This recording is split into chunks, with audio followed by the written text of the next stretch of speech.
Ayun, muli, nagbabalik po ang inyong lingkod. Ayan, isang magandang araw, isang mapagpalang araw po sa ating lahat. Dito na guys, wala na tayong ligoy-ligoy.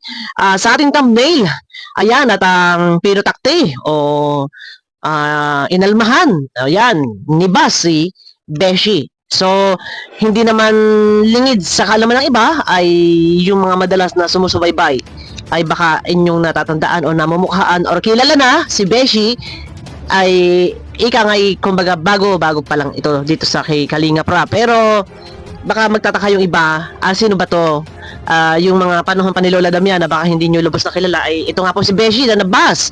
Dahil nagbigay lang po ng kanya suggestion patungkol po doon sa dapat magkaroon ng love triangle ang Mike Chris nang sa ganun, kung sakaling nahuhumaling na ang mga viewers, ay hindi sila ganun kabungga-bunggang masasaktan. So balit, sa kanyang suggestion na to ay naging masama si Beshi at nabas. Deserve po ba na mabas si Beshi sa kanyang tinuran na di umano ay dapat daw ay magkaroon ng love triangle?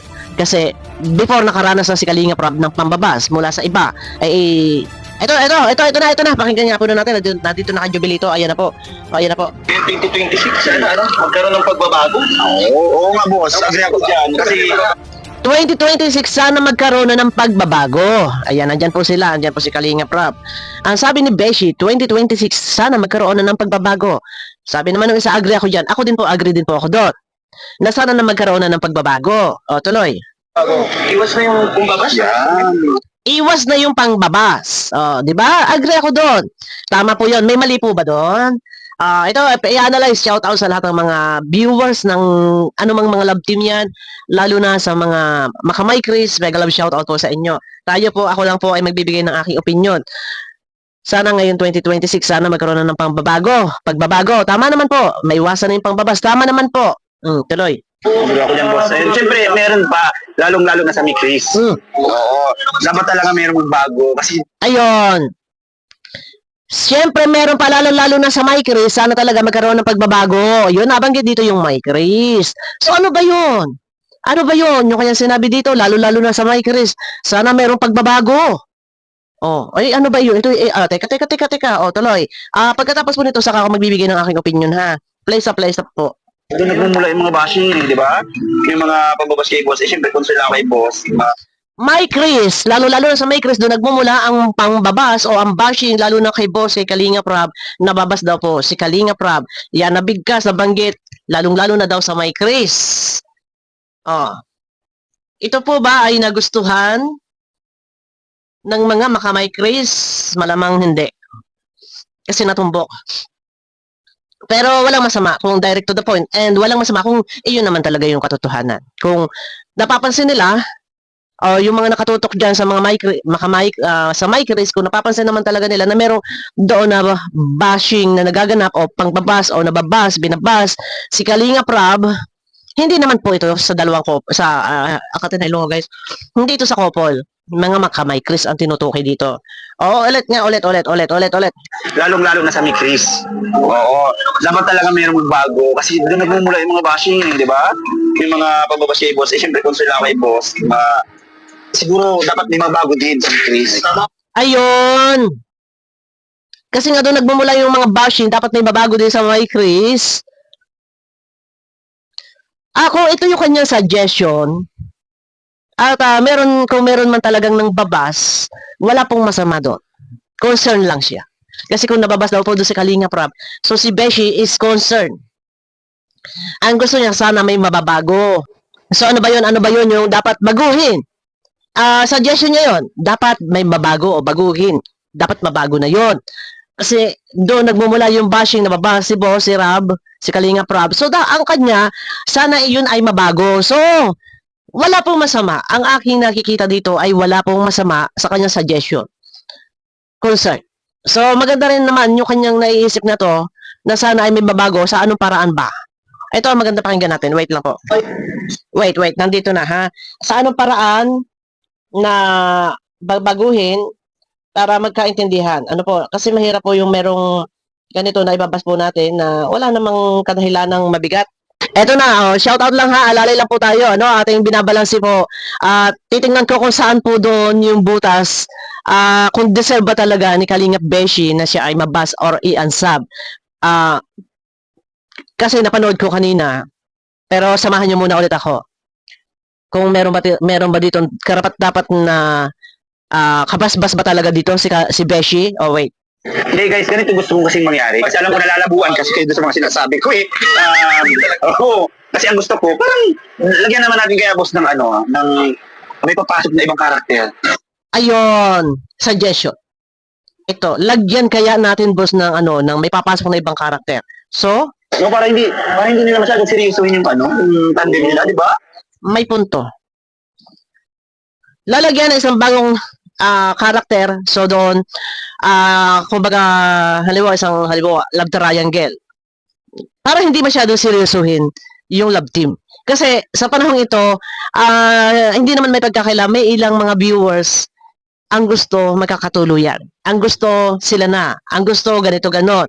Wag lang di masaling, wag lang sabi niluloko, sabi may anak. Eh alam naman natin po sa pulmula, alam natin iyan po ay love team, teamwork, isang uri ng charity na charity works pa rin maituturing yung love team. Ibang strategy nga lang, may pakilig good vibes. Pero yung iba, ang gusto nila, wag lang di masagi ay wag lang makakita na ay agad ay nagagalit at ang gusto ay parang gusto seryosohan. So, eto na may punto naman. Para hindi masyadong serious na if ever dumating yung puntong magwawakas, maghihiwalay, walang masasaktan. Kumbaga dito sa opinion ni Beshi, lalabas dito na talagang ay tsaka alam naman natin, di ba before, tandem, hindi love team. Di ba alam po natin yan na yan po ay tandem, hindi po love team. Tuloy mo na. Ano klaseng bagong karakter? Pwedeng may love triangle, gano'n. Oo. Kasi siyempre sila na lang palagi nakita. So maganda yung may naman, twist, no? Para mas mahabang episode ang mangyayari. Suggestion. Wala po doon ako nakikitang para ikagalit ng viewers ano man yung kanyang na-suggest. So, para lang may twist at para mas mahumaba pa yung kwento, mas kabang-abang, mas maganda kung may love team, may mga silusan doon magaganap. Kunwari, kaya lang para lalabas itong may bida at may kontrabida. Kapag meron ganun love triangle, meron bida at kontrabida. Pero maganda rin naman po ang suggestion niya. At maiba naman, kasi 2026 and about doon sa unang pahayag, total doon nag-uumpisa yung bashing na baba si Kalinga Prab, may punto. Dahil yung iba, kapag hindi na pagbigyan, nagagalit. Kapag hindi na-vlog, nagagalit. Kapag ganito, na-involve sa iba pangalan, nagagalit. So, ang tanong, ano po ang masama dito? Na may suggestion si Kalinga, may suggestion si Beshi, nag-suggest si Beshi na bigyan o may papasok na ibang karakter or magkakaroon ng love triangle. Alin po doon ang pangit na kanyang tinuran? Eh, nagbigay lang naman ng suggestion. Ito ay para maiwasan yung pangbabas at or mababas si Kalinga Prab or masisisi or maiipit si Kalinga Prab. Nasaan po doon? Eh, doon po, kung i-analyze nyo po, mas pinalalawak ni Beshi, mas gusto niya mapalawak pa ang kwento, mahaba pa ang istorya, mas exciting yung mangyayari kasi kung merong papasok na bagong karakter, so magkakaroon ng bida at kontrabida sa leading man. So, doon concern para ang viewers din ay hindi po masadlak sa maging serious sila na kapag hindi nagkatuluyan ay magagalit, maninisi. So, para hindi daw maging serious, ito, suggest lang naman po iyon. Wala pong masama. Hindi po doon inaway ni Beshi or ang viewers, supporters ng My Chris, nagbigay lang siya ng kanyang pahayag. Pero kabuuan video, mapapanood nyo po dito kay Jubilito, nandito na ako, nagbigay lang ako ng opinion. Mali ba yung ginawa, yung sinabi ni Beshi? No, hindi mali. Concern. Para may iwasan ng pangbabas. And, kasi nga, doon nagmumula yung bashing. Pero, siguro para sa akin, yun lang talaga ang siguro ay kinagalit or ang kinagalit ng iba na ang na-highlight lang is yung My Chris. Pero, ang katotohanan, sa lahat, hindi natin may pagkakaila. Ayon nga kay Kuya July, hindi lang sa My Chris may bashing.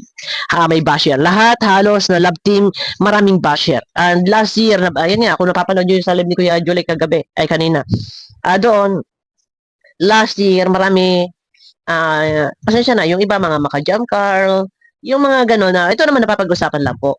Siguro, ang sinabi na lang doon ni Beshi, alam naman natin na halos lahat ng love team ay maraming mga basher o nambabas, wag lang dimasaling ay ngarongaw o pero sa may Chris, ito ang aking magiging opinion, ganito tapos sa Franjoy ay ganito. Sana binigyan niya na ng lahat ng mga suggestion ang the big four na love team. Nang sa ganon, hindi siya napuruhan. Pero wala akong nakikita po doong masama. Alam niyo naman ako, tag mali-mali, tag tama-tama. Pero ina-analyze ko kung may butas ba doon si Beshi. Wala po ako nakikita. Suggestion niya yun. Lahat tayo, magiging mga reactor, lahat kami may mga kanya-kanyang opinion, suggestion. Yung kay Beshi, suggestion niya yun. Ang ating mga viewers, kayo, minsan nagko-comment may suggestion. Pero wag po tayo sana na masyadong balat sibuyas. Na bawasan na din po sana sa mga basher, sa lahat ng mga viewers, kung magbibigay tayo ng suggestion, iayos po natin. Magbibigay tayo ng komento, iayos po natin. Kung hindi naman po kabasbas yung tao at hindi naman po marapat na i-unsub, ay wag na po. Pairalin lang po natin yung lawak ng pangunawa. Kasi ako minsan, malawak naman ang pangunawa ko, sasabihin lang nilang bias. Ako, hindi ako bias. Ina-analyze natin. Ina-analyze ko lang kung meron ba doon na mali. May mali ba? Nasaan po yung mali doon? Wala akong nakikitang mali. Ang kanya is concern, unang-una, concern sa viewers na din. Hindi lang kay Kalinga Prop. Concern sa mga viewers na dumarating din sa puntong nagiging seryoso sila pagka yung may mga bagay na akala nila magkakatuluyan, akala nila sila na talaga. Yun lang yun. Maiwasan yung bashing. Yun lang naman talaga ay ang highlight ng kanyang topic. Maiwasan yung bashing. Pero yun nga, sabi ko nga lahat ng mga love team may mga basher. Kahit hindi po love team, kahit bawat isang individual na mga reactor, may basher. Isang halimbawa ako din, may basher. Pero I don't care. Sa akin basher. Masaya ako pag may basher. Ayun. Pag wala tayong basher, ay paano? Hindi tayo napapag-usapan. Hindi tayo nare-reactionan. Ang basher po ang nagpapasikat, ang nagpapakilala, ang tawag dito, sa isang content creator. Pero kung malala naman, ay wag naman masyado. Pero ayun na, wala akong nakikita butas doon kay Beshi. Opinion, suggestion, concern, ang kanya magkaroon ng peace of mind. Yun lang po nakikita ko. And mas lalawak doon yung may Chris kung papasukan ng ibang karakter. So, suggestion niya yun. So, wala butas doon. Hindi po dapat ibas. Kung nasabihan na natumbok or na-highlight doon ang Mike Chris, mga maka-Mike Chris na ng babas. Wala naman eh. Ay, sa mga maka-Mike Chris, kung ikaw ba tinamaan doon sa sinabi ni Beshi, kung ikaw tinamaan, isa kang pasaway.